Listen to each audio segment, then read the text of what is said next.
السلام علیکم ورحمۃ اللہ وبرکاتہ۔ الحمد للہ رب العالمین والصلاة والسلام علی رسولہ الامین واشہد ان لا الہ الا اللہ وحدہ لا شریک لہ واشہد ان محمدا عبدہ ورسولہ۔ اعوذ باللہ من الشیطان الرجیم، بسم اللہ الرحمن الرحیم۔ لقد كان لكم في رسول اللہ اسوۃ حسنہ۔ بعد نماز عصر سیرت النبی صلی اللہ علیہ وسلم کے درخشاں پہلو، اس عنوان سے آپ کے سامنے کچھ باتیں عرض کی جائیں گی۔ آج کا یہ پہلا درس ہے، عنوان ہے کہ سیرت النبی صلی اللہ علیہ وسلم کو سیکھنا، جاننا، پڑھنا کیوں اتنا امپورٹنٹ ہے، کیوں ضروری ہے۔ اگر کوئی مسلمان کہے وَأَشْهَدُ أَنَّ مُحَمَّدًا عَبْدُهُ وَرَسُولُهُ، کہ میں گواہی دیتا ہوں کہ محمد صلی اللہ علیہ وسلم اللہ کے بندے اور رسول ہیں، لیکن سوائے نام کے ان کے بارے میں کچھ نہ جانتا ہو، تو کیا اتنے سے چلے گا؟ اسی سوال کا جواب آج کے درس میں ہم اور آپ سیکھیں گے۔ سیرت النبی صلی اللہ علیہ وسلم یعنی ہمارے نبی صلی اللہ علیہ وسلم کی زندگی، آپ کی جیونی کو جاننا اس لیے ضروری ہے کیونکہ یہ اللہ کا حکم ہے۔ قرآن کریم سورہ احزاب کی آیت میں اللہ تعالیٰ نے فرمایا لَقَدْ كَانَ لَكُمْ فِي رَسُولِ اللَّهِ أُسْوَةٌ حَسَنَةٌ لِمَنْ كَانَ يَرْجُو اللَّهَ وَالْيَوْمَ الْآخِرَ وَذَكَرَ اللَّهَ كَثِيرًا۔ یقیناً تمہارے لیے تمہارے نبی رسول صلی اللہ علیہ وسلم کی زندگی میں بہترین اسوہ ہے، نمونہ ہے۔ کس کے لیے اسوہ اور نمونہ ہے؟ اللہ تعالیٰ نے تین چیزیں بطور شرط ذکر کی ہیں کہ اسی کے لیے نبی کی زندگی اسوہ اور نمونہ ہوں گی جو اللہ سے امید رکھتا ہوگا، یعنی کہ ایمان لایا ہے، اس کو امید ہے کہ کل کو اس کا بدلہ ملنے والا ہے، جو یہ امید رکھتا ہوگا کہ کل کو مرنے کے بعد اٹھائے جائیں گے، ایک ایک پل کا حساب دینا ہوگا۔ نمبر 3 وَذَكَرَ اللَّهَ كَثِيرًا، اور وہ اللہ تبارک و تعالیٰ کو بہت زیادہ یاد کرتا ہوگا۔ جس کے اندر یہ تین چیزیں ہوں گی، اس آدمی کی زندگی میں بہت مواقع ایسے آئیں گے کہ اس کو قدم قدم پر ضرورت پڑے گی کہ کیا نمونہ اس پر ہے، اس پر کیا مثال ہے، کیسے یہاں پر زندگی گزارنی ہے، یہاں پر کیسے رہنا ہے، ہمارے نبی کا کیا طریقہ رہا ہے، وہ بار بار اس کو تلاشے گا۔ اللہ نے فرمایا تو ایسے شخص کے لیے اس کے نبی کی زندگی میں اسوہ اور نمونہ ہے۔ جب ہم کہتے ہیں کہ ہم ایمان لے آئے اور ہم نے محمد الرسول اللہ کو اپنا نبی مان لیا، تو اس کا سیدھا مطلب یہ ہوا کہ اب زندگی گزارنے کے ہر موڑ پر ہم پہلے دیکھیں گے کہ ہمارے نبی صلی اللہ علیہ وسلم نے یہاں پر کیسے کیا، کیا آپ نے آئیڈیالوجی اپنائی، کیا آپ نے یہاں پر ایکشن لیا، کہاں خاموش رہے اور کہاں آپ نے آگے قدم بڑھایا۔ یہ سب ہم اور آپ اپنی زندگی کے ہر موڑ پر چیک کریں گے۔ یہ ان کا کلمہ پڑھنے کا مطلب ہے اور ان کو اپنا رسول اور نبی ماننے کا مطلب ہے۔ تو یہ جو قرآن کی آیت ہے، دراصل اس میں حکم نہیں دکھائی دے رہا ہے، لیکن علماء کرام نے، مفسرین نے اس سے حکم کا استنباط کیا ہے اور کہا ہے یہ اللہ کا حکم ہے کہ اپنے نبی کے بارے میں جانو۔ کیوں؟ اس لیے کہ اللہ کا یہ حکم تو قرآن کریم میں تقریباً 40 جگہوں پر آیا ہوا ہے کہ رسول اللہ صلی اللہ علیہ وسلم کی پیروی کرو، اتباع کرو۔ بغیر جانے، بغیر سمجھے اتباع کیسے ہو سکتی ہے؟ جس پرسنالٹی کو، جس شخصیت کو، جس کے اٹھنے بیٹھنے سونے جاگنے کو ہم جانتے ہی نہ ہو، اس کو ہم فالو اپ کیسے کریں گے؟ تو جب اللہ نے اتباع کا حکم دے دیا تو ان کے بارے میں جاننا بھی ہمارے لیے اللہ کی طرف سے حکم ہو گیا۔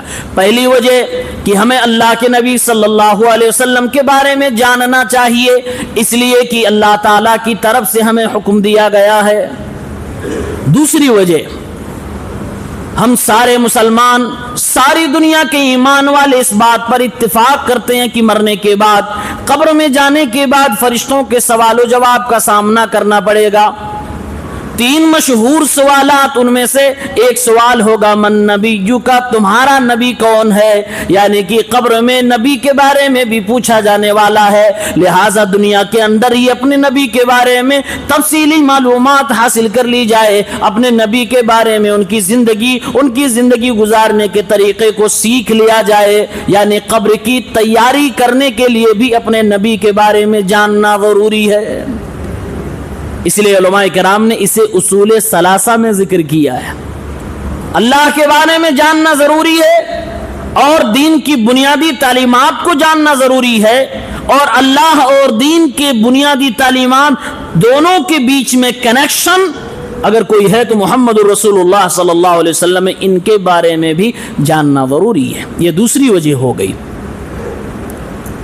تیسری وجہ یہ کہ قرآن کریم کو اگر ہم اور آپ سمجھنا چاہتے ہیں، اور کیوں نہیں سمجھیں گے، یہ اللہ تبارک و تعالیٰ کی طرف سے ہمارے اور آپ کے لیے میسج ہے، یہ اللہ کی طرف سے ہمارے اور آپ کے لیے زندگی گزارنے کا لائحہ عمل ہے۔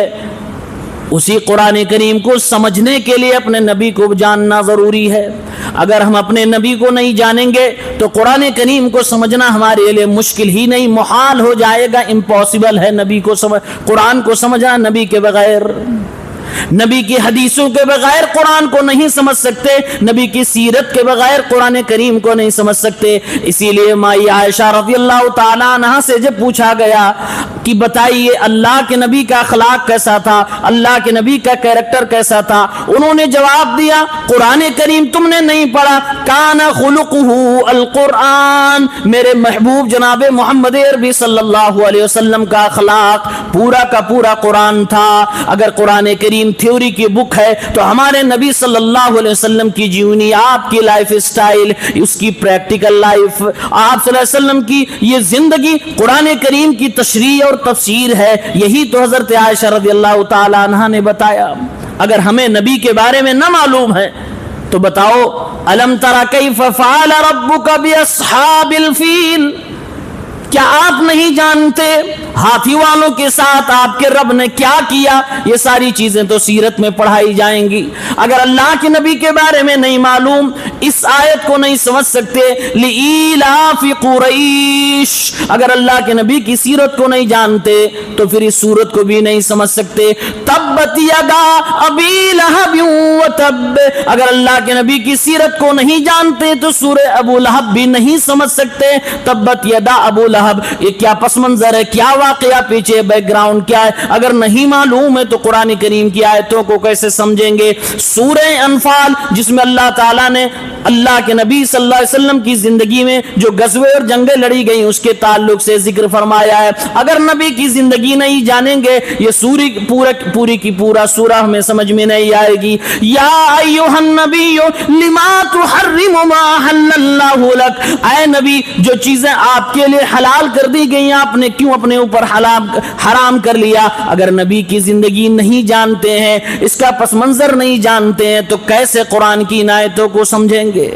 قرآن کو سمجھنے کے لیے نبی پاک صلی اللہ علیہ وسلم کی زندگی اور سیرت کو پڑھنا ضروری ہے۔ یہ قرآن کریم کو سمجھنا اگر ہے تو اللہ کے نبی کو پڑھنا ضروری ہے۔ یہ تیسری وجہ ہو گئی۔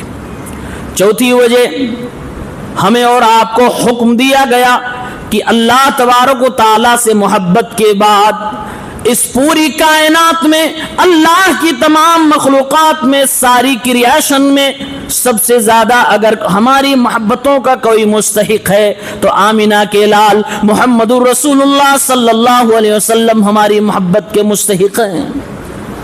اللہ کے بعد، بلکہ یوں کہا جائے دنیا کی تمام مخلوقات میں سب سے زیادہ محبت اگر کسی سے کرنی ہے تو محمد الرسول اللہ صلی اللہ علیہ وسلم سے کرنی ہے۔ بغیر ان کو پڑھے، بغیر ان کو جانے کیسے ان سے محبت کر پائیں گے؟ محبت کرنے کے لیے بھی ان کو جاننا ضروری ہوتا، بغیر جانے اب کسی سے محبت نہیں کر پائیں گے۔ اسی لیے قرآن کو پڑھنا ضروری اس لیے ہے کیونکہ اللہ سے محبت ہو جائے، اللہ کے ناموں کو بالتفصیل جاننا ضروری اس لیے کہ اللہ سے محبت ہو جائے۔ قرآن اللہ سے محبت تک لے جاتا ہے، ایسے سیرت النبی محمد الرسول اللہ صلی اللہ علیہ وسلم کی محبت تک ہمیں لے جاتا ہے۔ آپ دنیا میں کسی سے اگر لگاؤ رکھتے ہیں، آپ کا جھکاؤ ہوتا ہے، آپ اس سے محبت کرتے ہیں، تو بنیادی 3 چیزیں ہوتی ہیں کہ وہ آدمی بڑا خوبصورت ہے، اٹریکٹیو پرسنالٹی ہے، آپ اس کی طرف اٹریکٹ ہو رہے ہیں، یا پھر وہ آدمی کا کیریکٹر اور اس کا اخلاق، اس کا بیہیویئر اتنا اعلیٰ کوالٹی کا ہے کہ آپ کہتے ہیں ہی از اے گڈ مین، وہ ایک بہترین آدمی ہے، آپ اس کے اخلاق سے پربھاوت ہو جاتے ہیں۔ یا تو پھر اس آدمی نے آپ پر ایسا احسان کر دیا ہے کہ آپ ہمیشہ اس کے گن گانے لگتے ہیں۔ تو 3 چیزیں ہو گئی، حسن، کمال اور احسان۔ یہ 3 چیزوں کی وجہ سے دنیا میں لوگ ایک دوسرے سے محبت کرتے ہیں۔ یہ پریکٹیکل لائف میں ہمارے یہاں موجود ہے۔ تینوں چیزوں کو اپنے نبی کی زندگی میں دیکھو۔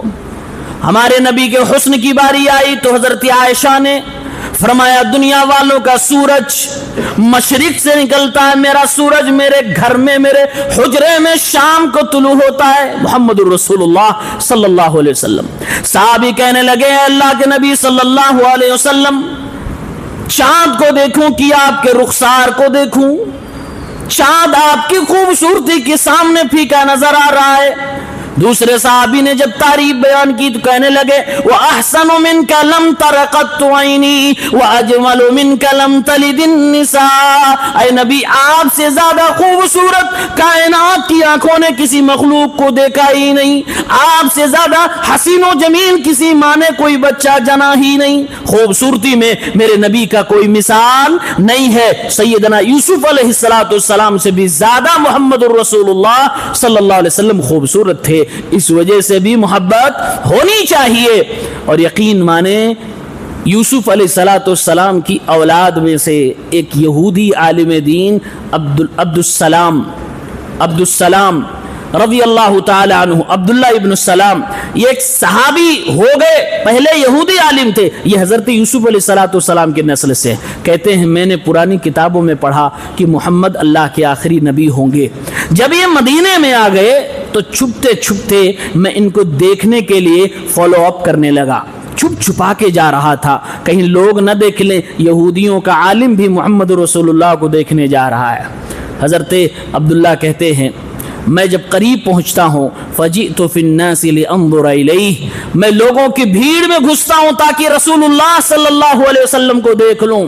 جب اللہ کے نبی کا وہ چمکتا دمکتا پیارا سنہرا چہرہ میری آنکھوں کے سامنے آیا، میری نگاہیں اللہ کے نبی کے چہرے پہ پڑی، فعرفت ان وجهه ليس بوجه كذاب۔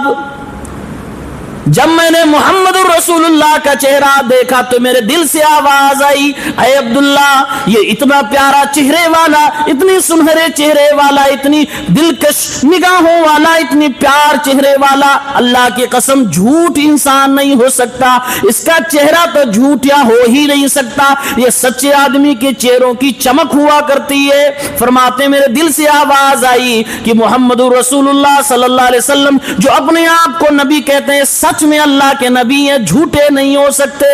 ابھی کوئی بات نہیں، ابھی کوئی کلام نہیں، ابھی کوئی ملاقات نہیں، ابھی کوئی ہینڈ شیک نہیں، ابھی کوئی گریٹنگ نہیں، بس چہرہ دیکھ کر کائنات نے اگر کسی کی تعریف کی ہے، دنیا میں اگر کسی کی لوہے کو دنیا نے مانا تو محمد رسول اللہ صلی اللہ علیہ وسلم۔ ایک یہودی عالم صرف چہرہ دیکھ کے کہہ رہا ہے کہ یہ سچا آدمی یا جھوٹا نہیں ہو سکتا۔ یہ حسن و جمال اللہ تعالیٰ نے محمد رسول اللہ کو عطا فرمایا۔ اور کمال کیا ہے؟ کمال اخلاق کا ہوتا ہے، کمال کردار کا ہوتا ہے۔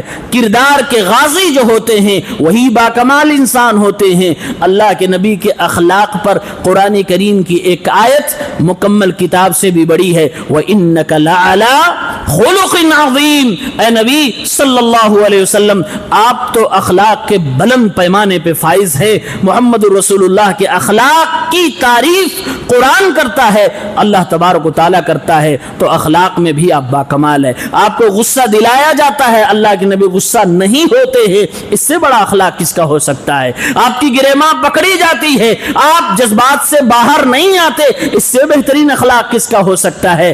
رسول اللہ صلی اللہ علیہ وسلم کا اخلاق بڑا اعلیٰ تھا، بڑا باکمال انسان آپ صلی اللہ علیہ وسلم کو بنایا گیا تھا۔ اور احسان تو ہمارے نبی کا اتنا ہے کہ ساری دنیا کی انسانیت آپ کے احسان کے تلے دبی ہوئی ہے۔ اللہ تعالیٰ نے آپ کے بھیجے جانے کو بطور احسان قرآن میں ذکر کیا، لَقَدْ مَنَّ اللَّهُ عَلَى الْمُؤْمِنِينَ إِذْ بَعَثَ فِيهِمْ، اللہ تعالیٰ نے مومنوں پر احسان اس وقت کر دیا۔ ویسے اللہ تعالیٰ ساری دنیا کے انسانوں پر احسان کرتا ہے۔ اللہ کا ایک نام ہی المنان، احسان کرنے والا، احسان جتلانے والا۔ لیکن اللہ جب اپنے نبی کو آخری نبی بنا کے بھیجتا ہے، کہتا لوگو یہ میرا رسول ہے، میں نے اس کو رسول بنایا ہے، میرا احسان ہے کہ میں نے محمد الرسول اللہ جیسا تم کو نبی عطا فرمایا ہے۔ اور محمد الرسول اللہ کا احسان یہ ہے کہ اپنی جی جان کو لگا کر امت کی خیر خواہی کے لیے آپ صلی اللہ علیہ وسلم پورے دن و رات کوشش کرتے رہے۔ لقد من اللہ علی المؤمنین اذ بعث فیہم رسولا من انفسہم، اللہ تعالیٰ نے مومنوں پر احسان کر دیا جب انہی میں سے ایک رسول ان کے درمیان بھیج دیا۔ اللہ تعالیٰ نے احسان کیا۔ محمد الرسول اللہ صلی اللہ، آپ کہتے ہیں صلی اللہ علیہ وسلم، میں دنیا کو ایسے جہنم سے بچا رہا ہوں جیسے کوئی انسان ہو کسی آگ کے گڑھے پر جہنم کے دہانے پہ کھڑا ہے، اس کے بیچوں بیچ جسم میں کوئی پٹا بندھا ہوا ہے، جیسے آج کل لوگ بیلٹ باندھتے ہیں، کہتے ہیں اسی پٹے کو پکڑ کر وَأَنَا آخِذٌ بِحُجَزِكُمْ، میں اسی کو پکڑ کے تمہیں کھینچتا ہوں تاکہ جہنم میں نہ گر جاؤ، لیکن تم زبردستی جہنم میں جانا چاہتے ہو۔ میرے رسول تو اتنا دنیا کے لیے خیر خواہ ہیں، یہ آپ کا احسان ہے انسانیت کے اوپر۔ آپ نے دنیا کو جینا سکھایا ہے، آپ نے دنیا کو کھانا سکھایا، اٹھنا بیٹھنا سکھایا، ایک دوسرے کو عزت و آبرو دینے کی اور ان کا احترام کرنے کا طریقہ سکھایا ہے۔ یہ تین وجہیں اگر آپ تلاشو گے تو ہمارے نبی کریم صلی اللہ علیہ وسلم میں بدرجہ اتم موجود ہیں۔ کیا آپ خوبصورت بھی بہت زیادہ ہیں، آپ باکمال بھی اخلاق کے اعتبار سے، ہر اعتبار سے، اور آپ صلی اللہ علیہ وسلم کا احسان بھی بہت زیادہ ہے، یعنی کہ حق بنتا ہے کہ ان سے محبت کی جائے۔ یہ خوبیاں اللہ نے ڈالی ہیں تاکہ ہم ان کی محبت میں آ جائیں۔ اور ایک عجیب و غریب بات سنیں، ہمیں اپنی ماں سے محبت ہے، باپ سے محبت ہے، بھائی بہن رشتہ داروں سے، خونی رشتہ داروں سے محبت ہے، مال سے محبت ہے، دولت سے محبت ہے، دکان سے، مکان سے، گاڑی سے، گھر سے، ان سب چیزوں سے محبت ہے۔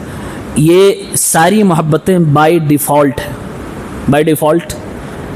میرا خیال ہے یہاں کے لوگ انگلش زیادہ سمجھتے ہیں، مجھے ایسا معلوم ہوا ہے، اس لیے میں جان بوجھ کے انگلش ورڈ یوز کرتا ہوں۔ بائی ڈیفالٹ یہ ساری محبتیں، لیکن اللہ اس کے رسول کی محبت یہ بائی ڈیفالٹ نہیں ہے، یہ کوشش کے بعد، طلب کے بعد، محنت کے بعد ملیں گی۔ اور یہی آزمائش جو ان بلٹ ہے، بائی ڈیفالٹ ہے، وہ آزمائش نہیں ہے۔ آزمائش یہ ہے کہ آپ بائی ڈیفالٹ والی محبت پہ اللہ اس کے رسول کی محبت کو لے کے اوپر آ جاؤ، یہی تو آزمائش ہے۔ دلیل سورہ توبہ کی آیت نمبر 24 پڑھ لیں، اللہ کیا فرماتا ہے؟ قُلْ إِن كَانَ آبَاؤُكُمْ وَأَبْنَاؤُكُمْ وَأَزْوَاجُكُمْ وَإِخْوَانُكُمْ وَأَزْوَاجُكُمْ وَعَشِيرَتُكُمْ، اے نبی صلی اللہ علیہ وسلم دنیا سے کہہ دیجئے اگر تمہارے آبا و اجداد اور اگر تمہاری اولادیں، تمہارے بھائی، تمہاری بیویاں، تمہارے خاندان کے لوگ، یہ پانچ کے پانچوں خونی رشتے ہیں اور قریبی رشتے ہیں، کہا یہ پانچ کے پانچ رشتے داروں کی محبت اللہ اس کے رسول کی محبت پہ اگر غالب آ گئی تو اللہ کے عذاب کا انتظار کرو۔ وَأَمْوَالٌ اقْتَرَفْتُمُوهَا، اور جو مال تم نے بینکوں میں جمع کر رکھا ہے، کیش بنا کے رکھا ہے، خزانہ رکھا ہے، اگر اس کی محبت اللہ اس کے رسول کی محبت پہ غالب آ گئی تو اللہ کے عذاب کا، قیامت کا انتظار کرو۔ وَتِجَارَةٌ تَخْشَوْنَ كَسَادَهَا، اور اگر وہ بزنس، وہ تجارت جس میں گھاٹے کی وجہ سے تم ڈرتے ہو، خوف کھاتے ہو، تجارت کی محبت اللہ اس کے رسول کی محبت پہ غالب آ گئی تو عذاب کا انتظار کرو. وَمَسَاكِنُ تَرْضَوْنَهَا أَحَبَّ إِلَيْكُمْ مِنَ اللَّهِ وَرَسُولِهِ وَجِهَادٍ فِي سَبِيلِهِ فَتَرَبَّصُوا حَتَّى يَأْتِيَ اللَّهُ بِأَمْرِهِ. اور اگر تمہارے گھروں کی محبت جس میں تم رہتے ہو، جس گھر سے جی جان سے زیادہ محبت کرتے ہو، خون پسینہ لگا کر بناتے ہو، وہ گھر بھی اللہ اس کے رسول کی محبت سے زیادہ اگر تمہارے دلوں میں جگہ بنا لے تو قیامت کے دن سزا کے لیے تیار، اللہ کے عذاب کے لیے تیار ہو جاؤ. معنی سمجھ میں آ گیا؟ 8 چیزیں اللہ نے ذکر کی ہیں: باپ، اولاد، بھائی، بیویاں یا شوہر اور پورا خاندان، تجارت، مال اور گھر مکان. یہ 8 چیزیں اس میں ہیں. اور نمبر 9 خود کی اپنی جان. لیکن اس پہ دھمکی نہیں ہے، اس میں تھوڑی سی آسانی ہے. یہ 8 چیزوں کو ہمیشہ نیچے رکھنا، اس کے اوپر اللہ اس کے رسول کی محبت کو رکھنا ہے. اسی میں آزمائش ہے. اگر غور کریں گے اچھے اچھے لوگوں کی حالت خراب ہو جائے گی. اللہ اس کے رسول کی محبت ان کے اوپر لانا ہے اور یہ سب چیزیں نیچے رہیں گی.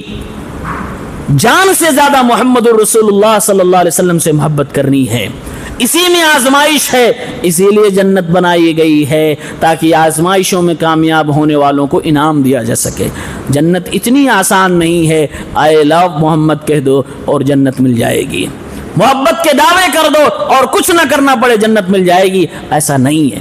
تو اللہ کے نبی کی زندگی کو سیکھنا ضروری ہے. اس کی ایک وجہ یہ بھی ہے کہ آپ سے محبت کرنا تمام مخلوقات میں سب سے زیادہ ضروری ہے. ایک اگلی وجہ، ہمارے نبی صلی اللہ علیہ وسلم نے قرآن کا ڈیفنس کیا ہے، اپنے صحابہ کا بھی ڈیفنس کیا ہے. جب اللہ کے نبی کی زندگی کو سیکھیں گے، کوئی آدمی آپ سے قرآن کریم کے بارے میں کچھ اعتراض کرے تو آپ اللہ کے نبی کی لائف کو بطور حوالہ پیش کر کے قرآن کا ڈیفنس کر سکتے ہیں. اور اگر کوئی نبی پہ اعتراض کرے تو آپ قرآن کو پیش کر کے اللہ کے نبی کا دفاع کر سکتے ہیں. اور اگر کوئی صحابہ پہ اعتراض کرے تو آپ قرآن اور حدیث دونوں کو پیش کر کے صحابہ کا ڈیفنس کر سکتے ہیں. یعنی کہ اگر اسلام کا ڈیفنس کرنا ہے، دفاع کرنا ہے، تب بھی نبی کو سیکھنا، نبی کو جاننا ضروری ہو جاتا ہے.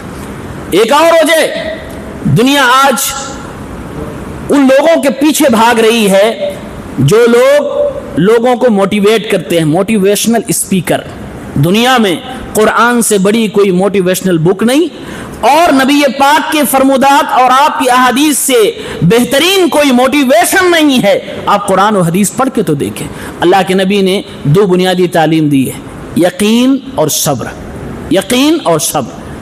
آپ ہجرت کر کے جب جا رہے تھے، پیچھے سے ایک گھوڑے کے سوار نے آپ کا جب پیچھا کیا، اللہ کے نبی صلی اللہ علیہ وسلم کے چہرے پہ گھبراہٹ نے، ابو بکر گھبرا رہے تھے، اللہ کے نبی نہیں گھبرا رہے تھے. اللہ کے نبی صلی اللہ علیہ وسلم نے یقین کی تعلیم اتنی زیادہ دی ہے کہ انسانیت کو یقین اللہ پر اتنا زیادہ ہو جائے کہ مشکلات کتنی بھی زیادہ بڑھ جائیں، اس کو یقین اتنا ہو کہ صبر کرنا آ جائے. جب تک اللہ کی مدد پر اور بہترین نتیجے پہ یقین نہیں ہوگا، صبر نہیں کر پائیں گے. آج روزے کے ایام سے ہم اور آپ گزر رہے ہیں، دن و رات ہم لوگ محنت کر رہے ہیں، عبادتیں کر رہے ہیں، روزہ رہ کر صبح سے لے کر شام تک بھوکے پیاسے ہیں. کس بنیاد پر؟ یہ یقین ہے کہ بدلہ ملے گا، یہ یقین ہے کہ ثواب ملے گا. اگر یقین نہ ہو، بتائیے کوئی عصر سے لے کے مغرب کے بیچ میں بغیر چائے پیے رہتا ہوگا؟ نہیں. کوئی صبح میں بغیر ناشتہ کیے رہتا ہوگا؟ ناشتہ نہ ملے دکان نہیں جائے گا، کالج نہیں جائے گا. ناشتہ نہ ملے گھر میں خالی نہیں بیٹھے گا، پورے گھر کو اپنے سر پہ اٹھا لے گا. لیکن یقین ہے کہ ثواب ملے گا. اسی یقین کی بنیاد پر ہمیں صبر آ رہا ہے، اسی یقین کی بنیاد پر ہم روزہ رکھ رہے ہیں. میرے نبی نے سکھایا یقین کرو اتنا زیادہ کہ دنیا کی مشکلوں کو جھیلنے کا ہنر آ جائے، اور اگر نعمتیں مل جائیں تو شکر کرنے کا طریقہ آ جائے. یہ موٹیویشن ہے میرے نبی صلی اللہ علیہ وسلم کی طرف سے. اور آپ نے فرمایا یقین اور صبر اس وقت ایکٹیو ہوتی ہیں تمہارے اندر موٹیویٹ کرنے کے لیے جب 2 چیزیں تمہارے پاس ہوں، ایک عقیدہ صحیح ہو، دوسرا عمل صحیح ہو. اللہ کے نبی نے اپنی نبوت کی بگننگ نے بھی عقیدے کے اوپر فوکس کیا. جیسے ہمارے نبی صلی اللہ علیہ وسلم نے جب اپنی نبوت کے اعلان فرمایا فرمایا اے لوگوں لا الہ الا اللہ کہہ دو کامیاب ہو جاؤ گے، عقیدے پہ فوکس کیا۔ شروعاتی دور میں آپ نے خانہ کعبہ کے صحن میں نماز پڑھی، آپ کے گردنوں میں کپڑے ڈالے گئے، اوجھڑیاں ڈالی گئیں، میرے نبی نے وہ سب چیزیں برداشت کی، عمل کر کے بھی مشکل کے وقت میں آپ نے دکھا دیا۔ اور آپ جب دنیا سے جانے لگے، اللہ کے نبی بستر پہ ہیں، بیماری کی حالت میں ہیں، پیارے پیغمبر اس وقت بھی پوچھ رہے ہیں اے میری امت کے لوگوں، میرے صحابہ بتاؤ کیا لوگوں نے نماز پڑھ لی؟ فرمایا گیا اللہ کے نبی صحابہ نے نماز پڑھ لی ہے۔ پیارے پیغمبر صلی اللہ علیہ وسلم مسکرا دیے۔ جاتے جاتے آپ نے عقیدے کی تعلیم بھی دی اور فرمایا لعنت اللہ علی الیہود والنصارى اتخذوا قبور انبیائہم مساجدا۔ اللہ تعالیٰ لعنت برسائے اہل کتاب پر جنہوں نے اپنے نبیوں کی قبروں کو سجدہ گاہ بنا دیا۔ الا فلا تتخذوا القبور مساجدا، اے میری امت کے لوگوں قبروں کو سجدہ گاہ نہ بنانا۔ جاتے جاتے آپ نے عقیدے کی تعلیم دے دی اور دنیا کو عمل کی تعلیم دیتے ہوئے فرمانے لگے الصلاۃ الصلاۃ وما ملکت ایمانکم، اے دنیا کے لوگوں نماز کو لازم پکڑنا، نماز کو لازم پکڑنا اور اپنے ماتحتوں کا خیال رکھنا۔ شروعات میں بھی عقیدہ اور عمل، آخر میں بھی عقیدہ و عمل۔ یہ عقیدہ و عمل درست ہوگا تو یقین بھی ہوگا، صبر بھی کر پائیں گے اور پھر اللہ کی مدد کے مستحق بن جائیں گے۔ اس لیے بھی نبی کی زندگی کو پڑھنا ضروری ہے۔ اور بھی بہت ساری باتیں ہیں لیکن میں انہی چند باتوں پر اپنی بات ختم کرتا ہوں۔ خلاصہ یہ ہے کہ سیرت کا علم سیکھنا ضروری ہے۔ صحابہ کہتے ہیں نبی کے زمانے میں جیسے ہم کو قرآن کی صورتیں سکھائی جاتی، دعائیں سکھائی جاتی، ہمارے باپ دادا، ہماری مائیں ہم لوگوں کو نبی کی جنگیں بھی سکھاتی تھی، نبی کی سیرت، نبی کے واقعات بھی بتلاتی تھی۔ اس لیے میں مبارکبادی دوں گا ان تمام ذمہ داران اور آپ تمام سامعین کو جو اس طرح کے موضوعات کا انتخاب کرتے ہیں۔ واقعی آج امت مسلمہ نبی کی سیرت سے نابلد ہے، نہیں جانتی ہے نبی کی زندگی کو۔ یہ جاننے کی ضرورت ہے کیونکہ جس نے جانا ہے اس نے اپنی کتاب جب 100 لکھا تو پہلے نمبر پہ محمد الرسول اللہ کو رکھا اور کہا کہ he was supremely successful in both۔ محمد الرسول اللہ کو میں پہلے نمبر پہ اس لیے رکھ رہا ہوں کیونکہ وہ دونوں دنیا کے اندر کامیاب تھے، ایک روحانی دنیا اور ایک مادی دنیا، جسمانی دنیا۔ دونوں دنیا میں جس نے دنیا کی تربیت کی ہو اور کامیاب رہا ہو وہ ایک ہی ہستی ہے، محمد الرسول اللہ صلی اللہ علیہ وسلم۔ اپنے نبی کو جانو، اپنے نبی کو سیکھو، اپنے نبی کو پڑھو، اپنے نبی کو سنو۔ یہی میری آواز ہے، یہی میرا پیغام ہے اور یہی عصر کے بعد کے دروس کا آپ سب کو میسج ہوگا۔ اللہ تعالیٰ ہم سب کو سیکھنے، سمجھنے کی اور عمل کرنے کی توفیق عنایت فرما، آمین۔